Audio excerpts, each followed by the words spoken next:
আমার খুব favourite player, যাকে আমি যার খেলা প্রায়শই দেখে থাকি, ওনার নাম হচ্ছে ক্রিশ্চিয়ানো রোনালদো। ওনার টিমে এর আগে আমরা একটা খেলোয়াড় ছিলেন, যে খেলোয়াড়ের খেলা দেখতাম লুইস ফিগো, সম্ভবত অত্যাধিক আমার ফেভারিট প্লেয়ার ছিল।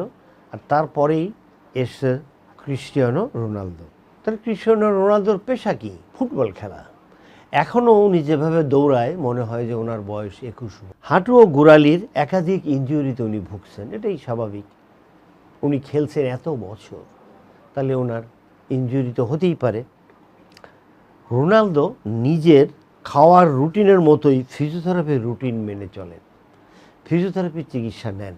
তার মধ্যে cryotherapy, hydrotherapy, resistance based exercise, এরকম stretching, strengthening, myofascial release, deep friction, সব কিছুই তার শরীরের যেখানে যেখানে এই কষ্ট হয় এগুলো করে থাকেন।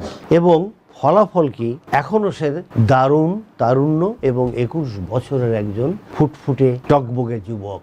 তাই চলুন না দর্শক, যারা আমার অনুষ্ঠান শুনছেন অথবা শোনেন নাই বা শুনছেন না, যারা শুনছেন তারা আমার এই কথাগুলো একটু পাস করে দেবেন তাদেরকে, যে এক্সারসাইজের কোনো বিকল্প নেই। আর যারা ফুটবল খেলেন তাদের তো অবশ্যই ফিজিওথেরাপি চিকিৎসা লাগেই। ফিজিওথেরাপি চিকিৎসা, ব্যথা হয়েছে, ফিজিওথেরাপি চিকিৎসার কোনো বিকল্প নেই।